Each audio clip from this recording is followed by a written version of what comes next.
Welcome to video 8 of our series on prosody.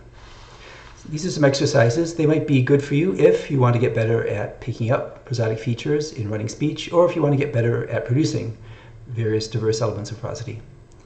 Really, to do anything with prosody, it helps to have these basic skills. Most of these will build on knowledge that we covered in lectures 4, 6, and 7, so if you haven't seen those, you might want to go back and take a look. And I should point out that although these exercises have worked very well in classroom settings, their utility in a video format is kind of unknown. Let's give it a try. All right, we'll start with a perception exercise. So here are some clips of good job, all from the same speaker. Same words, same speaker, interesting prosodic differences. What do you hear in the prosody of A? Good job. All right. Give you some context, these were all taken from dialogues in which one student acted in the role of a tutor, doing a sort of practice quiz with a student. When that student got the answer right, the tutor would praise them, and a lot of the time she would say, good job, in different tones of voice, with different prosody, and we picked out those clips. So once again, what do you hear in A? Good job. All right, I hear some element of nasal voice, not too much else. There may be other things going on. You may also notice something like a sort of business-like attitude. That's a social dimension. In these exercises, sort of the goal is to focus on each item as a sound object, if you can sort of ignore the social implications. Not that it's easy. Okay, I'm going to play B through F pretty quick, and you can note down your observations. Feel free to go back and play them again if you like. Headphones may help. After we run through this, I'll reveal my own perceptions, and we'll see if we actually agree. Good job. Good job. Good job. Good job. Good job. Okay. All right, let's go back and listen one by one. What about A again? Good job. All right, pretty middle of the road on all scales. It seemed a little bit nasal when I heard it the first time, but comparing to the other productions by the speaker, it seems sort of averagely nasal for her. The voice seems pretty modal, fairly flat pitch. Good job. B is a little more interesting. It's longer, louder. I think you can hear the higher pitch, a wider pitch range. There's a pitch down step. Good job. And it's more harmonic. Good job. There's C. I think you hear the vibrato in there. Good job. Good job. For D, I think it's starting to hear the creakiness. It's also shorter, and it's pretty subtle, but I think there is a final pitch upturn. Good job. E.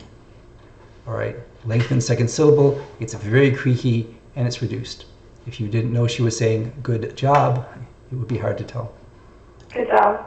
And F, to be honest, I didn't notice too much interesting on F. Maybe you did. Maybe you noticed things that I don't. There's certainly a large element of subjectivity. So retrospective. What we learned from this exercise is, well, a little bit about what you can perceive, but also maybe differences in how we perceive things or how we understand the words, like what breathy means. I also had some advantages here. So I have these clips on my computer so I can play them repeatedly. I looked at them in Pratt so I could see the sound and not just hear it. I looked at the list from the previous lecture. There it is again. So for every clip I remembered, I had to listen for everything. And fourth, I had the advantage of having somebody to discuss them with. So Rafael Escalante, for his master's, looked at these dialogues and tried to discover the patterns. So what these different prosodic forms were conveying in context. And he built a little system and did some experiments. Well, it was interesting. Okay, so if we differed in our interpretations, don't feel bad. I sure don't. But I'm sure that if we could sit down together and discuss our perceptions, after a while, we'd better understand and start to converge. You could try this with a friend. And actually, if you can find a friend for the second set of exercises, that would be really helpful. So here we're going to do some production exercises. And it's just to produce this simple English sentence, why don't you come along? And vary the pitch height, pitch range, all of those things. This will take you a couple of minutes, so pause the video if you like, try all of them, take notes as you wish. Okay, you're back. Was it hard? I'm sure it was. Let's try something harder. Try doing each of these prosodic manipulations to just one of the words. Any word you like. All right, give it a shot. Okay, that was fast. You're back. Okay, so Were you able to do that? Do you feel you could actually just modify the pitch height and not change the pitch range or not change the intensity? It's very hard. So as speakers of English or some familiarity with English, we know that certain things tend to correlate and we modify things together. Attaining full prosodic low-level control is not easy at all. Let's try now a different approach, a repetition of unfamiliar sound objects. So I'm just going to play you these things and your job is to mimic it entirely. These are chosen to be phonologically simple. They're from Japanese. And not too tricky. They're mostly baby talk. So you should be able to detect the prosody pretty well and hopefully mimic it pretty closely.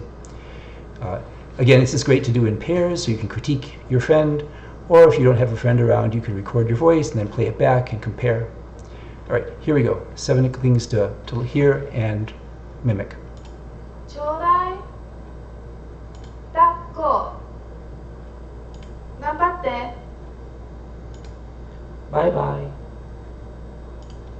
ねえねえやった Pachichi. Okay, well, I hope that went well. I hope it has some value. Put a note in the comments if you think of a better way to do this sort of thing. But in any case, prosody is hard, exercises are helpful. All right, that's it for the exercises. Coming up, psychoacoustics. Some of these were hard for you for very good reasons, for very interesting reasons relating to pitch perception. And we'll talk about those in the next lecture.